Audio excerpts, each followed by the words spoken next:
Hi, victory online PSC കോച്ചിങ്ങിലേക്ക് എല്ലാവർക്കും സ്വാഗതം. ഇന്ന് നമ്മൾ ഇന്ത്യയുടെ ചരിത്രമാണ് പഠിക്കാൻ പോകുന്നത്. അതിൽ ഇന്ത്യയിലെ ഏറ്റവും പ്രധാനപ്പെട്ട ശിലായുഗ കേന്ദ്രം ഏതാണ്?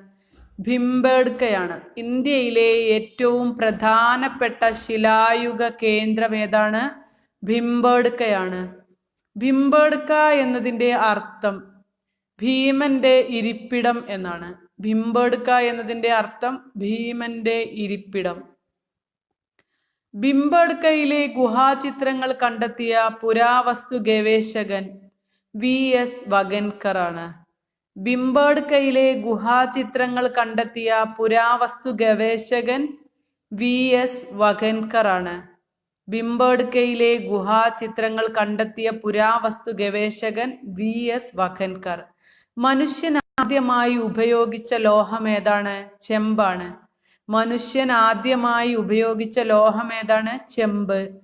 മനുഷ്യൻ ആദ്യമായി ഉപയോഗിച്ച സങ്കരലോഹം വെങ്കലമാണ്.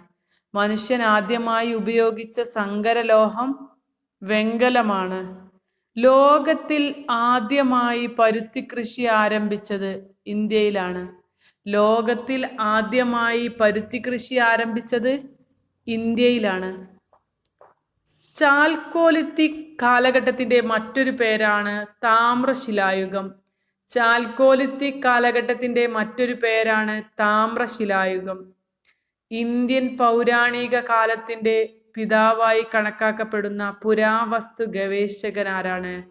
Robert Bruce ഫൂട്ടാണ്. ഇന്ത്യൻ പൗരാണിക കാലത്തിന്റെ പിതാവായി കണക്കാക്കപ്പെടുന്ന പുരാവസ്തു ഗവേഷകൻ Robert Bruce Foote. Archaeological Survey of India നിലവിൽ വന്ന വർഷം 1861. ആർക്കിയോളജിക്കൽ സർവേ ഓഫ് ഇന്ത്യ നിലവിൽ വന്നത് 1861. 1861 ആർക്കിയോളജിക്കൽ സർവേ ഓഫ് ഇന്ത്യ നിലവിൽ വന്നത്. ആർക്കിയോളജിക്കൽ സർവേ ഓഫ് ഇന്ത്യയുടെ സ്ഥാപകൻ ആരാണ്? അലക്സാണ്ടർ കണ്ണിങ്ഹാം ആണ്. ആർക്കിയോളജിക്കൽ സർവേ ഓഫ് ഇന്ത്യയുടെ സ്ഥാപകൻ അലക്സാണ്ടർ കണ്ണിങ്ഹാം. ഇന്ത്യൻ പുരാവസ്തു ശാസ്ത്രത്തിന്റെ പിതാവ് അലക്സാണ്ടർ കണ്ണിങ്ഹാം ആണ്. ഇന്ത്യൻ പുരാവസ്തു ശാസ്ത്രത്തിന്റെ പിതാവ് അലക്സാണ്ടർ കണ്ണിങ്ഹാം ആണ്. ഇന്ത്യൻ പുരാവസ്തു വകുപ്പ് ആരംഭിക്കാൻ മുൻകൈയെടുത്ത ഗവർണർ ജനറൽ കാനിങ് പ്രഭു. ഇന്ത്യൻ പുരാവസ്തു വകുപ്പ് ആരംഭിക്കാൻ മുൻകൈയെടുത്ത ഗവർണർ ജനറൽ കാനിങ് പ്രഭു ആണ്. സിന്ധു നദീതട സംസ്കാരം. സിന്ധു നദീതട സംസ്കാരത്തിന്റെ ഉപജ്ഞാതാക്കൾ ആരാണ്? ദ്രാവിഡരാണ്. സിന്ധു നദീതട സംസ്കാര ഗവേഷണത്തിന് നേതൃത്വം നൽകിയ വ്യക്തി സർ ജോൺ മാർഷൽ ആണ്. സിന്ധു നദീതട സംസ്കാര ഗവേഷണത്തിന് നേതൃത്വം നൽകിയ വ്യക്തി ആരാണ്? Sir John marshal. സിന്ധു നദീതട സംസ്കാരത്തിന് ആ പേര് നിർദ്ദേശിച്ചത് ആരാണ്? സർ ജോൺ മാർഷൽ ആണ്. സിന്ധു നദീതട സംസ്കാരത്തിലെ പ്രധാന സവിശേഷത നഗരാസൂത്രണവും നഗരവൽക്കരണവും. സിന്ധു നദീതട സംസ്കാരത്തിലെ പ്രധാന സവിശേഷത എന്താണ്? നഗരാസൂത്രണവും നഗരവൽക്കരണവുമാണ്. ഇന്ത്യയുടെ ഏറ്റവും വടക്ക് ഭാഗത്ത് കാണപ്പെടുന്ന സിന്ധു നദീതട പ്രദേശം മാണ്ട ജമ്മു കാശ്മീരിലാണ്. ഇന്ത്യയുടെ ഏറ്റവും വടക്ക് ഭാഗത്ത് കാണപ്പെടുന്ന സിന്ധു നദീതട പ്രദേശമാണ് മാണ്ട. അതെവിടെയാണ്? ജമ്മു കാശ്മീരിലാണ്. ഇന്ത്യയുടെ ഏറ്റവും പടിഞ്ഞാറ് ഭാഗത്ത് കാണപ്പെടുന്ന സിന്ധു നദീതട പ്രദേശമാണ് ദൈമാബാദ്, ഗുജറാത്തിലാണ്. പടിഞ്ഞാറ് ഭാഗത്ത് കാണപ്പെടുന്ന സിന്ധു നദീതട പ്രദേശം ദൈമാബാദ്, ഗുജറാത്തിലാണ്. ഇന്ത്യയിൽ ഏറ്റവും കൂടുതൽ സിന്ധു നദീതട കേന്ദ്രങ്ങൾ കണ്ടെത്തിയിട്ടുള്ള സംസ്ഥാനം ഗുജറാത്താണ്. സിന്ധു നദീതട നിവാസികൾ അജ്ഞാതമായിരുന്ന ലോഹം. സിന്ധു നദീതട നിവാസികൾക്ക് അജ്ഞാതമായിരുന്ന ലോഹം ഇരുമ്പായിരുന്നു. കുശവന്റെ ചക്രം ഏത് സംസ്കാരത്തിന്റെ ഭാഗമാണ്? സിന്ധു നദീതട സംസ്കാരത്തിന്റെ ഭാഗമാണ്. കുശവന്റെ ചക്രം ഏത് സംസ്കാരത്തിന്റെ ഭാഗമാണ്? സിന്ധു നദീതട സംസ്കാരത്തിന്റെ. സിന്ധു നദീതട നിവാസികൾ അളവ് തൂക്ക ആവശ്യങ്ങൾക്ക് വേണ്ടി ഉപയോഗിച്ചിരുന്ന അടിസ്ഥാന സംഖ്യ 16. സിന്ധു നദീതട നിവാസികൾ അളവ് തൂക്ക ആവശ്യങ്ങൾക്ക് വേണ്ടി ഉപയോഗിച്ചിരുന്ന അടിസ്ഥാന സംഖ്യ 16 ആണ്. ആദ്യമായി കണ്ടെത്തിയ സിന്ധു നദീതട സംസ്കാര കേന്ദ്രം ഹാരപ്പയാണ്. ആദ്യമായി കണ്ടെത്തിയ സിന്ധു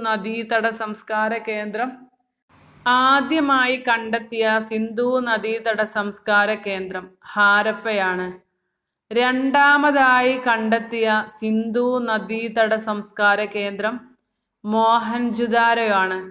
രണ്ടാമതായി കണ്ടെത്തിയ സിന്ധു നദീതട സംസ്കാര കേന്ദ്രം മോഹൻജുദാരോ. അവസാനമായി കണ്ടെത്തിയ സിന്ധു നദീതട സംസ്കാര കേന്ദ്രം ധോളവീരയാണ്. രണ്ടാമതായി കണ്ടെത്തിയ സിന്ധു നദീതട സംസ്കാരം മോഹൻജുദാരോ. ആദ്യമായി കണ്ടെത്തിയ സിന്ധു നദീതട സംസ്കാര കേന്ദ്രം ഹാരപ്പ. അവസാനമായി കണ്ടെത്തിയ സിന്ധു നദീതട സംസ്കാര കേന്ദ്രം ഏതാണ്? ധോളവീരയാണ്. ഹാരപ്പ ഖനനം ചെയ്തു കണ്ടെത്തിയത് ദയാറാം സാഹ്നിയാണ്. ഹാരപ്പ ഖനനം ചെയ്തു കണ്ടെത്തിയത് ആരാണ്? ദയാറാം സാഹ്നിയാണ്. ഹാരപ്പൻ സംസ്കാരം നിലനിന്നിരുന്ന നദീതീരം രവിയാണ്. ഹാരപ്പൻ സംസ്കാരം നിലനിന്നിരുന്ന നദീതീരം ഏതാണ്? രവിയാണ്. ഋഗ്വേദത്തിൽ നിന്ന് ഹരിയുപ്പ എന്ന് പരാമർശിക്കുന്നത് ഹാരപ്പയാണ്. ഋഗ്വേദത്തിൽ നിന്ന് ഹരിയുപ്പ എന്ന് പരാമർശിക്കുന്നത് ഹാരപ്പയെയാണ്. ചെമ്പു നിർമ്മിതികൾക്ക് പ്രസിദ്ധമായ സിന്ധു നദീതട പ്രദേശം ഹാരപ്പയാണ്. ചെമ്പു നിർമ്മിതികൾക്ക് പ്രസിദ്ധമായ സിന്ധു നദീതട പ്രദേശം ഹാരപ്പയാണ്. അതുപോലെ തന്നെ സിന്ധു നദീതട കേന്ദ്രങ്ങൾ കണ്ടെത്തിയവർ. ഇത് കഴിഞ്ഞ UP അസിസ്റ്റന്റിന് 2016 UP അസിസ്റ്റന്റിന് ഈ ഭാഗത്തു നിന്നൊരു ചോദ്യം ഉണ്ടായിട്ടുണ്ട്. സിന്ധു നദീതട കേന്ദ്രങ്ങൾ കണ്ടെത്തിയവര്. ഹാരപ്പ കണ്ടെത്തിയത് ദയാറാം സാഹ്നിയാണ്. ഹാരപ്പ കണ്ടെത്തിയത് ദയാറാം സാഹ്നി. അംറി NG മജൂംദാറാണ്. അംറി കണ്ടെത്തിയത് NG മജൂംദാർ. കാലിബംഗൻ എ ഘോഷ്. കാലിബംഗൻ കണ്ടെത്തിയത് എ ഘോഷ് ആണ്. രൂപാർ YD ശർമ്മ. രൂപാർ ആരാണ്? YD ശർമ്മയാണ്. ലോത്തൽ SR റാവു ആണ്. ലോത്തൽ കണ്ടെത്തിയത് SR റാവു ആണ്. ബൻവാലി RS ബിഷ്ട്. ബൻവാലി കണ്ടെത്തിയത് ആരാണ്? RS ബിഷ്ടാണ്. ധോളവീരയും ബൻവാലിയും കണ്ടെത്തിയത് RS ബിഷ്ടാണ്. ഇതൊരു കോഡൊക്കെ ആക്കി പഠിക്കട്ടോ. Harappa Dayaram Sahni, Amri NG Majumdar, Kalibangan A Ghosh, Rupar YD Sharma, Lothal SR Rao, Banawali RS Bisht, Dholavira RS Bisht. ഇതാണ് കഴിഞ്ഞ UP അസിസ്റ്റന്റ് 2016 ചോദിച്ചത്. മോഹൻജുദാരോയിൽ ഉത്ഖനനങ്ങൾ നടത്തിയത് ആരാണ്? RD ബാനർജിയാണ്. മോഹൻജുദാരോ ഉത്ഖനനങ്ങൾ നടത്തിയത് ആരാണ്? RD ബാനർജിയാണ്. വെള്ളപ്പൊക്കത്തിൽ നശിച്ചു പോയി എന്ന് കരുതപ്പെടുന്ന സിന്ധു നദീതട പ്രദേശം മോഹൻജുദാരോയാണ്. വെള്ളപ്പൊക്കത്തിൽ നശിച്ചു പോയി എന്ന് കരുതപ്പെടുന്ന സിന്ധു നദീതട പ്രദേശം മോഹൻജുദാരോയാണ്. മരിച്ചവരുടെ മല എന്നറിയപ്പെടുന്ന പ്രദേശം മോഹൻജുദാരോ. മരിച്ചവരുടെ മല എന്നറിയപ്പെടുന്ന പ്രദേശം ഏതാണ്? മോഹൻജുദാരോയാണ്. കാലിബംഗൻ എന്ന വാക്കിന്റെ അർത്ഥം കറുത്ത വളകൾ. കാലിബംഗൻ എന്ന വാക്കിനർത്ഥം എന്താണ്? കറുത്ത വളകൾ എന്നാണ്. രാജസ്ഥാനിൽ കേന്ദ്രീകരിച്ചിരിക്കുന്ന സിന്ധു നദീതട പ്രദേശം കാലിബംഗൻ.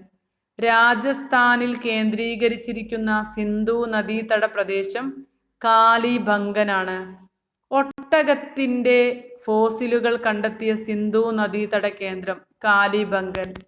ഒട്ടകത്തിന്റെ ഫോസിലുകൾ കണ്ടെത്തിയ സിന്ധു നദീതട കേന്ദ്രം കാലിബംഗനാണ്. ഗുജറാത്തിലെ റാൻ ഓഫ് കച്ചിൽ കണ്ടെത്തിയ സിന്ധു നദീതട കേന്ദ്രം ധോളവീര. ഗുജറാത്തിലെ റാൻ ഓഫ് കച്ചിൽ കണ്ടെത്തിയ സിന്ധു നദീതട കേന്ദ്രം ധോളവീരയാണ്. സിന്ധു നദീതട സംസ്കാരത്തിന്റെ ഭാഗമായ തുറമുഖ നഗരം ലോത്തൽ. സിന്ധു നദീതട സംസ്കാരത്തിന്റെ ഭാഗമായ തുറമുഖ നഗരം ലോത്തലാണ്. സിന്ധു നദീതട സംസ്കാരത്തിൽ നെൽകൃഷി ചെയ്തിരുന്ന പ്രദേശം അറിയപ്പെടുന്നത് ലോത്തൽ. സിന്ധു നദീതട സംസ്കാരത്തിൽ നെൽകൃഷി ചെയ്തിരുന്ന പ്രദേശം ലോത്തലാണ്. ഏറ്റവും ചെറിയ ഹാരപ്പൻ നഗരം അലഹ്ഡിനോ. ഏറ്റവും ചെറിയ ഹാരപ്പൻ നഗരം ഏതാണ്? അലഹ്ഡിനോ ആണ്.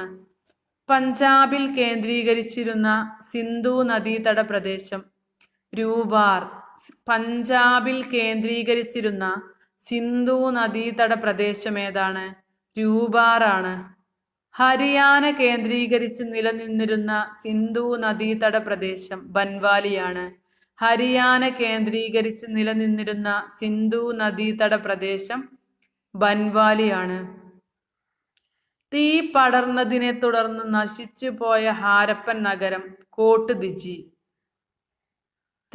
തീ പടർന്നതിനെ തുടർന്ന് നശിച്ചു പോയ ഹാരപ്പൻ നഗരം കോട്ട് ദിജിയാണ്.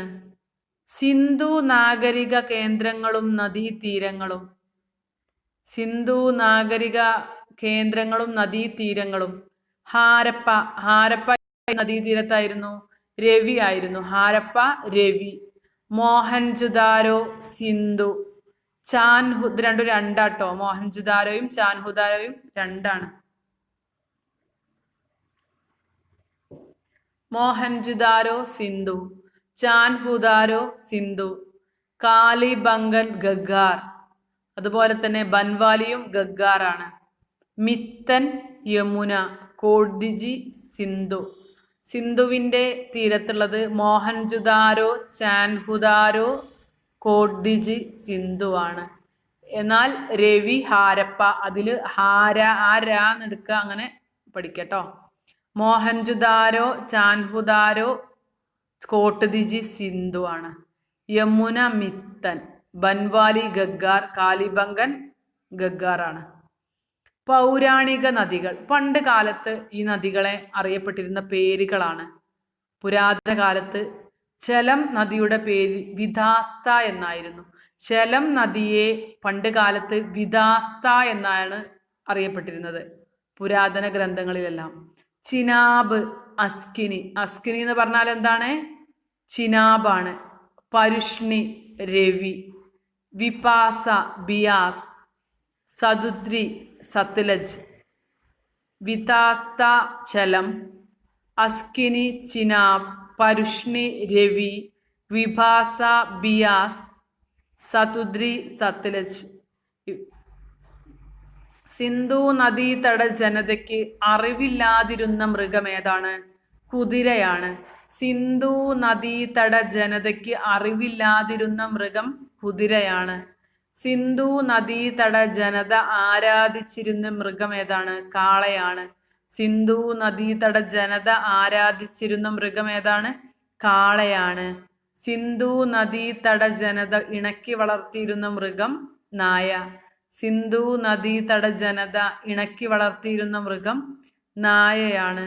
സിന്ധു നദീതട കാലത്തുണ്ടായിരുന്നതും എന്നാൽ ഇപ്പോൾ ഭൂമിക്കടിയിലായി എന്ന് കരുതുന്നതുമായ നദി സരസ്വതിയാണ്. സിന്ധു നദീതട കാലത്ത് ഉണ്ടായിരുന്നതും എന്നാൽ ഇപ്പോൾ ഭൂമിക്കടിയിലായി എന്ന് കരുതുന്നതുമായ നദി സരസ്വതിയാണ്. മെസപ്പൊട്ടോമിയക്കാർ ഹാരപ്പയെ വിളിച്ചിരുന്നത് മെലൂഹ എന്നായിരുന്നു.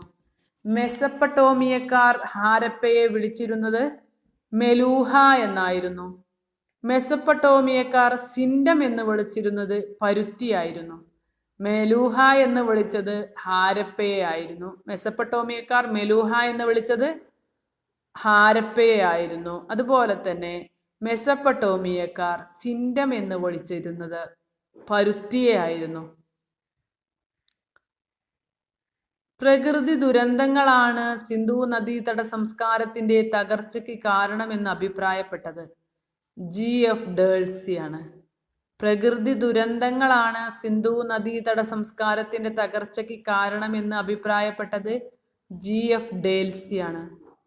ആര്യന്മാരുടെ വരവാണ് സിന്ധു നദീതട സംസ്കാരത്തിന്റെ തകർച്ചയ്ക്ക് കാരണമെന്ന് പറഞ്ഞത് മോർട്ടീമർ വീലറാണ്. ആര്യന്മാരുടെ വരവാണ് സിന്ധു നദീതട സംസ്കാരത്തിന്റെ തകർച്ചയ്ക്ക് കാരണമായത് എന്ന് അഭിപ്രായപ്പെട്ടത് മോർട്ടിമർ വീലർ.